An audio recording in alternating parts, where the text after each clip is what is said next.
Hamas mulai merasa cemas dan kewalahan, karena hingga saat ini mereka belum memenuhi permintaan Amerika Serikat dan Israel untuk mengembalikan jenazah yang masih dicari di bawah reruntuhan.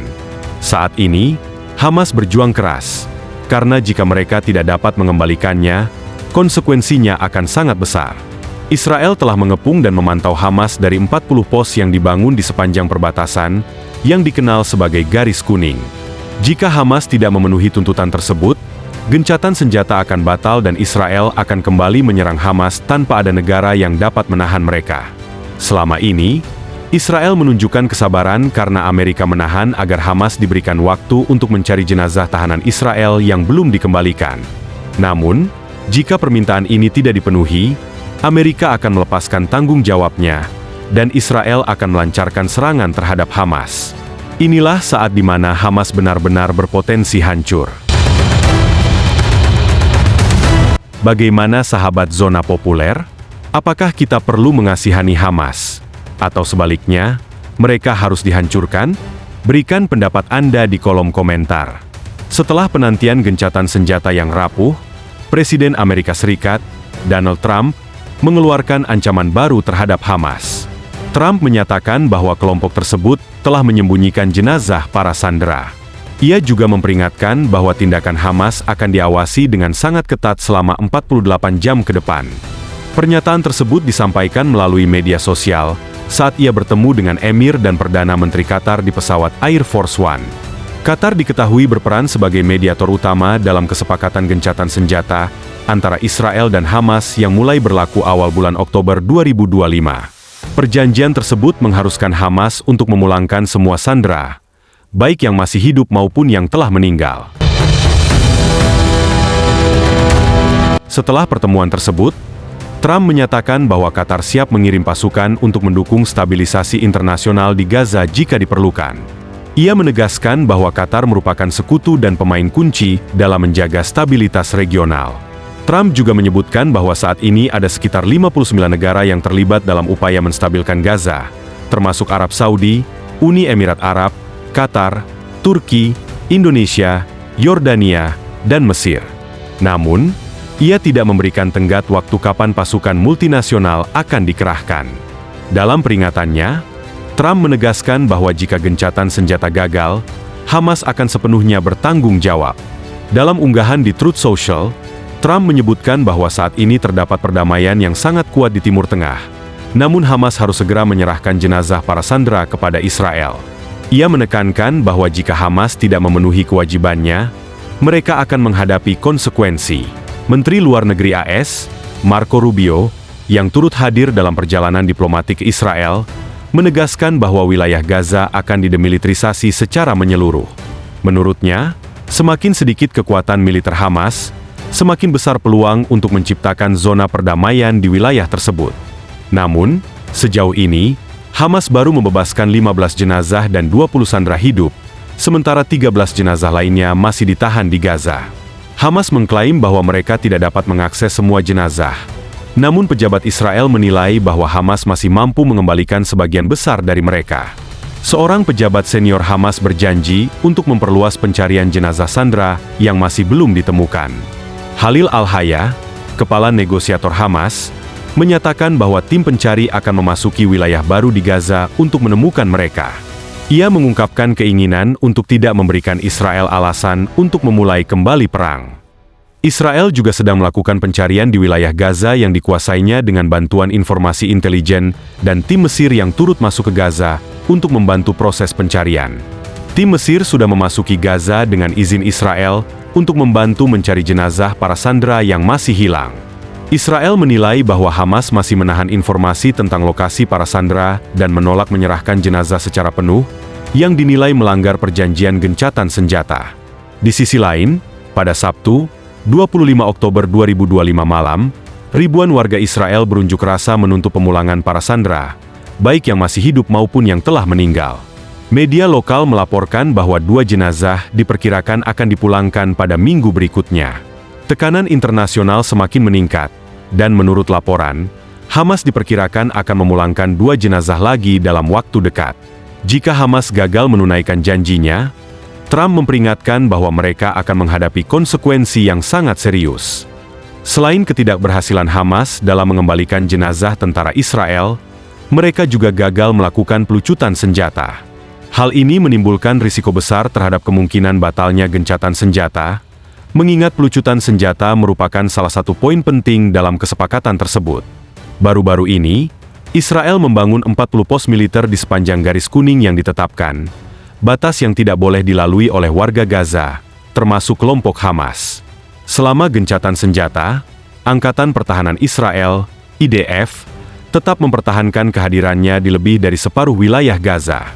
Sekitar 40 pos militer aktif berada di luar garis kuning yang ditetapkan berdasarkan fase pertama gencatan senjata.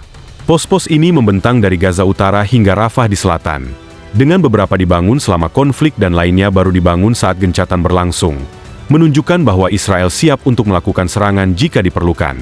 Dalam video ini, kita akan menganalisis lebih dalam mengenai 40 pos militer Israel, termasuk lokasi detailnya dan konflik yang terus berlanjut seputar garis kuning.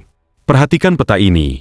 Garis kuning melambangkan wilayah yang masih dikuasai oleh IDF dan tidak sesuai dengan fase pertama gencatan senjata. Titik merah menunjukkan lokasi pos-pos militer Israel. Analisis citra satelit oleh lembaga pemeriksa fakta Al Jazeera Sanad menunjukkan bahwa tentara Israel masih menguasai sekitar 40 pos militer aktif di luar garis kuning, dan tampak meningkatkan beberapa fasilitas ini untuk mempertahankan dominasi mereka atas 58% wilayah Gaza. Meskipun pasukan ditarik mundur ke garis kuning, sebagian besar pos militer terkonsentrasi di Gaza Selatan, dengan setiap provinsi tampaknya memiliki satu pos. Rinciannya adalah sebagai berikut. Di Gaza Utara terdapat satu pos militer, di kota Gaza ada 6, di Deir al-Balah 1, di Han Yunis 11, dan 13 pos militer di wilayah Rafah.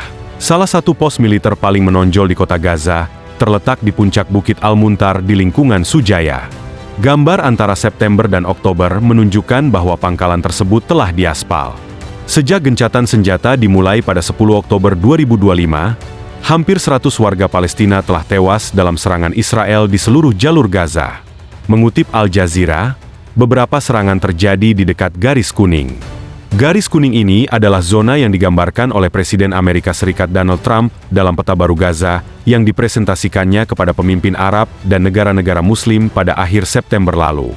Ironisnya, batas demarkasi non-fisik ini justru menjadi petaka baru di jalur Gaza, menjadikannya zona maut bagi warga Palestina.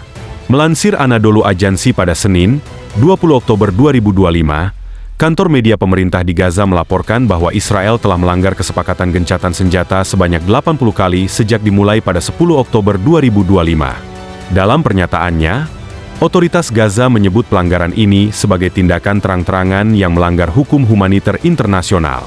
Pelanggaran tersebut mencakup penembakan langsung terhadap warga sipil, pengeboman wilayah pemukiman, serangan terarah dengan drone, dan penciptaan sabuk api di daerah padat penduduk.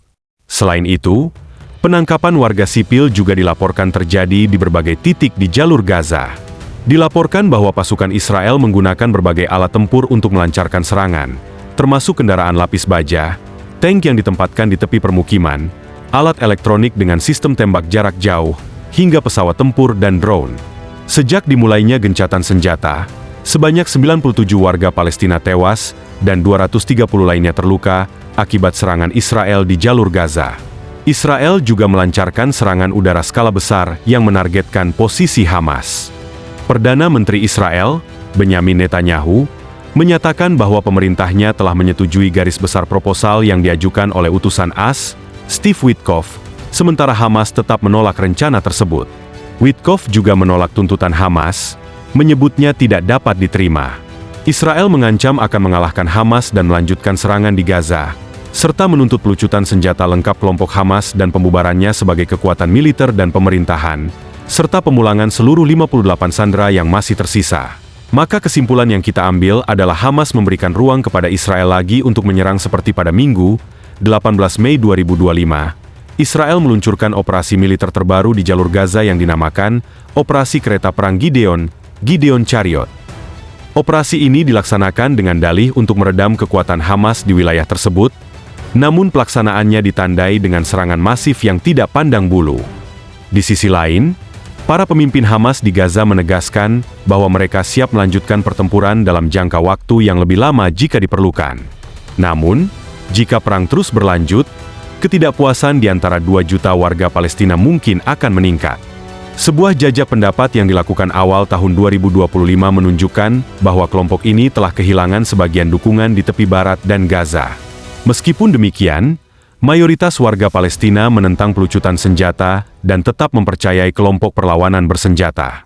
Analis Muhammad Syahada mencatat bahwa Hamas berfungsi sebagai pemerintahan, partai politik, kelompok perlawanan bersenjata, serta aktor masyarakat sipil. Ia mengamati bahwa popularitas Hamas bersifat ambivalen. Di satu sisi, mereka mendapatkan dukungan, tetapi di sisi lain, mereka juga menghadapi kritik. Serangan mendadak pada 7 Oktober 2023 lalu telah memicu kritik terhadap tindakan mereka. Namun, banyak di antara mereka yang kini menjadi pendukung vokal, terutama setelah terjadinya genosida di wilayah Kantong Gaza. Warga menyaksikan pasukan Hamas yang berantakan keluar dari terowongan untuk berhadapan dengan militer Israel, berusaha mengusir mereka dari Gaza. Hal ini meningkatkan dukungan dari warga dan memberikan semangat bagi Hamas, yang merasa belum kalah karena dukungan rakyat Palestina. Hamas menyatakan bahwa mereka akan menyerahkan kendali administratif jalur Gaza kepada Badan Palestina dan tidak berminat untuk berperan dalam pemerintahan jangka panjang. Mereka menyadari potensi delegitimasi internasional dan boikot jika berperan aktif secara publik. Meskipun demikian, Hamas kemungkinan akan berupaya untuk memiliki pengaruh dalam politik Palestina melalui keterlibatan dalam organisasi pembebasan Palestina. Walaupun telah kehilangan banyak pejuang dan persenjataan, Hamas tetap menjadi kekuatan militer, politik, dan sosial utama di Gaza. Dari kondisi yang ada, kita semakin menyadari bahwa saat ini Hamas berada dalam posisi yang sangat rentan dan terisolasi, tanpa dukungan dari negara manapun. Semua pihak mengecam tindakan mereka. Saat ini, yang dilakukan oleh Hamas adalah memengaruhi warga untuk menambah jumlah anggotanya.